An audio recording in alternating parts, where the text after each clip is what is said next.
Magandang araw mga gabay, ngayon po'y November 2, 2023, araw po ng Huwebes at ngayon po'y paggunita sa lahat ng mga yumaong Kristiyano. No?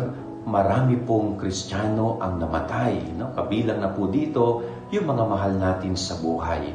At alam po ninyo, sa ating paniniwala at tradisyon bilang mga Katoliko Kristiyano, no?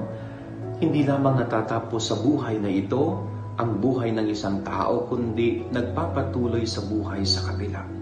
At ang magandang bagay po na ginagawa natin bilang mga Katoliko Kristiyano, kahit sila'y pumanaw dito sa mundong ito, hindi natin sila nakakalimutan. No, patuloy natin silang inaalala at ginugunita. Kung mahal mo ang isang tao, kahit wala yan sa iyong piling, kahit hindi mo nakikita yan, siya'y palagi mong aalalahanin. So ganyan po tayo mga Katoliko Kristiyano.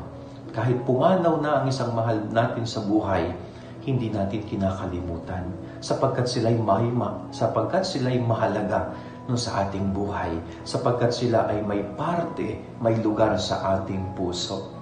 Sabi nga, mas lalong namamatay at nawawala ang isang tao kapag tuluyan ng nakalimutan ito.